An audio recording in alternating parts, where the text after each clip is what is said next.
Hello and welcome back to Gothic Undone. My name is Patrice and this is my channel where we speak about all things spooky, strange, weird and unusual. So if that's your cup of tea, please feel free to join me.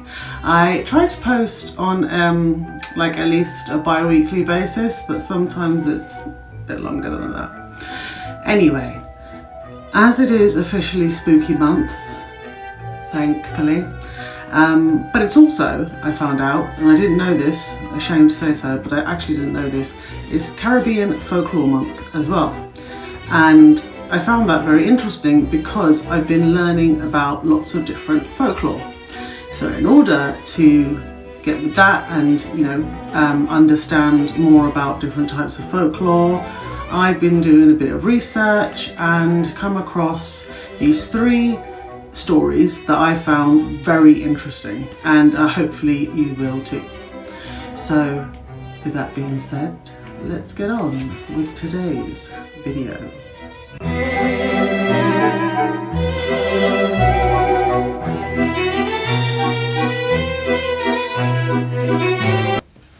So we're going to start first with an entity being called the spookiest. The spookiest is also known as a lagaru, and it's a woman by day, regular woman, but by night it can shed its skin and transform into a ball of fire. In this form, she flies through the sky and feeds off the blood of other animals, human and non-human. This is a very popular character, and there are several different origins and versions depending on which of the islands that that you're talking about. So some of the islands, they say that she is an old haggard woman by day. In others, they say she's this really beautiful, elegant woman who tends to lead men astray. Some theories suggest that a woman becomes a spookiest when she is bitten by another spookiest. Others say that the victim of the bite dies and becomes this thing. Some say you just become extremely weak. And some of them suggest that the spookiest only attacks those who have done evil onto others. So if you haven't done anything wrong, then you're safe. But if you are an evil, POS, then she's going to come for you. But again, it depends on what the Caribbean islands we're talking about here. Other theories portray her as being able to charm her way into her prey's houses, where she then attacks them. Consistently though, it is said that the spookiest has a compulsion to count rice grains. So this is very significant, because if you ever come upon this strange ball of fire looking creepy thing that is flying through the sky trying to get you, apparently you must throw as many grains of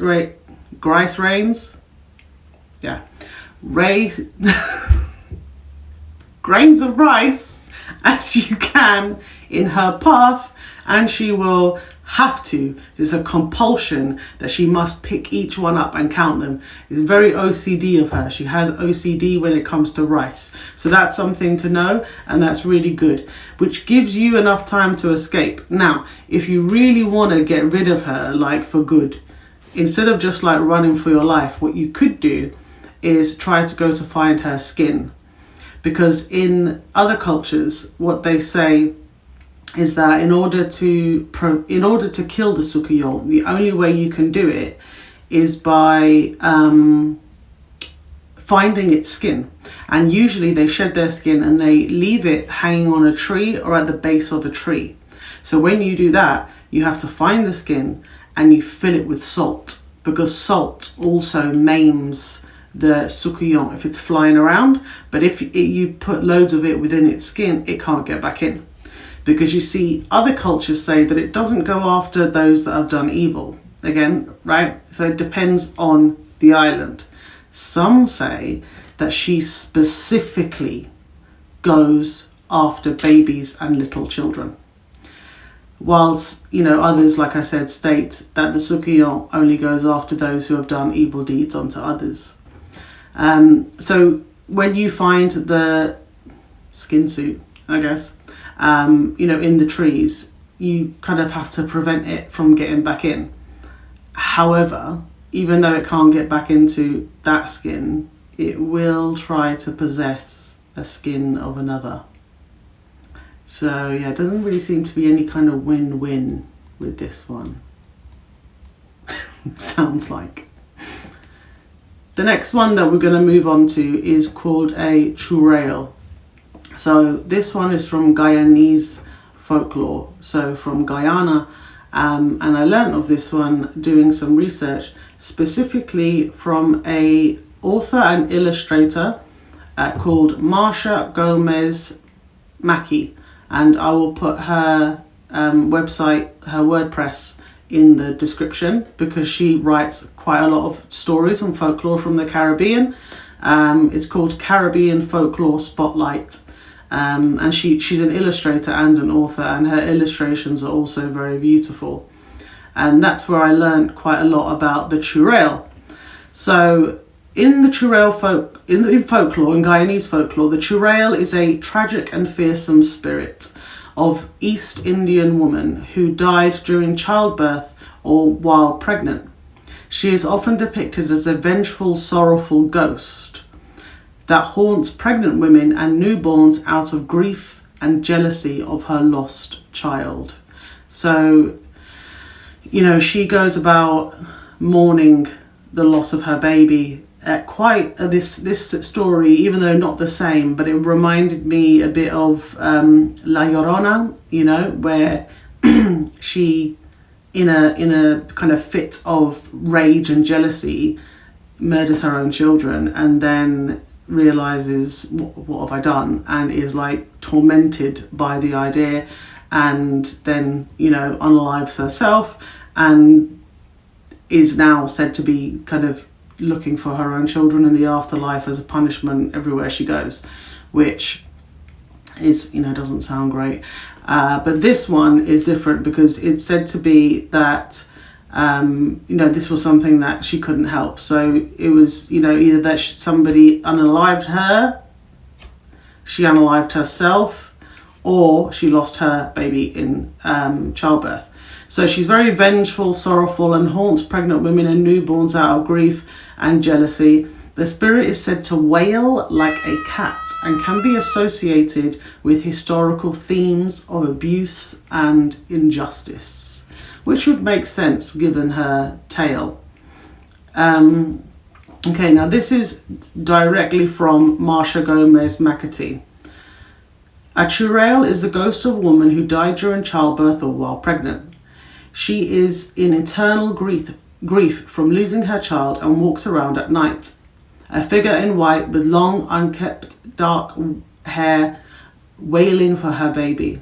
Some versions say that the child had died as well, and that she carries the baby in her arms. Some say that the child went on to live and it was only she who died. However, those that say she is seen carrying the baby in her arms, that the baby cries for milk that she can never produce, and many liken the sound of the baby's cries to that of a cat yowling. And if any of you have heard a cat yowling, when they're kind of fighting each other, they do kind of sound like a baby crying. Like, it's not that different of a sound. The first time I heard it, it scared me, just like foxes. A churel tends to prey on other pregnant women out of jealousy, trying to possess them, and is said to be the cause of miscarriages and crying babies. So like the baby that will never settle, no matter what you do. You're like, okay, I fed you, okay, you've slept, okay, you're dry, you're clean, I've checked you, everything's good, and the baby just won't settle. So allegedly, by this folklore, husbands who cheated on their pregnant wives before they died or abused them while they were alive are also victims of their ghostly resentment, especially if they fail to take care of the child or children the churel has left behind. While a churel is often represented as a wailing woman in white, she is described as having grotesque features such as her feet are being turned backwards or head turned upside down. She can be found on a lonely road near a silk cotton tree, of course, but mostly around families she's lost or near the pregnant women or newborn she is haunting. For protection, it is said here by Marsha, a churail avoids water, and crossing a river is one of the ways to get away from her. Also, always check on a crying baby. She's always up to no good. I also read that so she has this unkempt hair, as we said, and these feet that are turned backwards. So some people say, and I believe this was from a Jamaican folklore associated with this as well, that if you throw a shoe at her, you can get away, because for some reason, a lot like with the Sukiyong, she is compelled to try and put the shoe on. And of course, because her feet are backwards, she cannot put the shoe on, can't figure it out. It gives you enough time to get away from said being. And that's the ones, I guess, that are trying to take revenge. But the symbolism represents the tragic fate of women in childbirth, and sometimes a cautionary tale to reflect social injustice. And like I said, I will leave Marsha's details and her WordPress in the description, so you can check out her other great stories of folklore. So the last, but not least, well, kind of least actually, because this is a real woman who existed, and yeah, she was. I'll see you next Tuesday. Let's be honest. This is the tale of the White Witch of Jamaica. And I know some people use the term White Witch in the terms of, oh, I'm all love and light and la la la. I don't tend to use that term because I feel like saying like white magic and black magic is rooted in racism. That's my own personal thing. Not the white part, but obviously saying that black magic is bad or whatever. I say baneful magic when it's baneful, and when it's not, then it's just not. I find it easier. But she's literally called the White Witch because she was white. Okay? It's that simple. And her name was Annie Palmer. Annie Palmer, now, this woman, wait till I tell you. So she is legendary, okay, known as the White Witch of Rose Hall. Historical figure from the 19th century in Jamaica, known for her alleged cruelty and witchcraft at Rose Hall Plantation near Montego Bay. According to the legend, she was born in Haiti, where as a young child, her parents passed of yellow fever, right? So when she was very little, her parents passed away and she was taken in by her then nanny. So this woman very kindly took her in so she wasn't this, orphan running around without anybody to care for her. And she raised her. However, she taught Annie witchcraft and voodoo. Now, as we know, there's nothing wrong with practicing voodoo if you are of African descent. However, Annie wasn't. And a lot of the reason why a lot of people of African descent don't want to teach anybody outside of their race and cultures voodoo and hoodoo is because they don't know how to deal with it. They don't know how to practice it responsibly, and they go off and do madness. That's exactly what Annie goes off to do, isn't it? So does she use it responsibly and take this as an appreciative gift? No, she doesn't. She grows up and she becomes a grown woman. She moves to Jamaica. She then marries and subsequently murders her husband, John Palmer, as well as her next two subsequent husbands. So she decides to ex-nay them off as well. So that's 3 husbands she takes out in total. She was also known for her cruelty. So the legend says that her reign of terror extended to the slaves on the plantation. She allegedly not only had affairs with the men that were slaves, but then she murdered them when she grew tired of them. So she got bored and she was like, And that's kind of seemed like how she treated men in general. So it seems like the rich white men, she would marry them, get their money, and then be like, and then the black men who she knew had no rights, right? Which is just wild when you think about it, on so many levels. And we know these things happened widely at the time, but Annie Palmer was just out there about it. She would, you know, treat them very cruelly, use them for their physicality, which is why we talk a lot about fetishism today.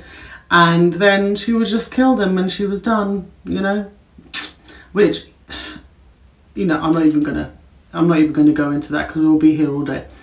So essentially, you know, she was a nasty individual, but it is said that she would use, you know, her will and her ways to lure men in. Apparently she practiced a lot of love magic, so, you know, against somebody's will.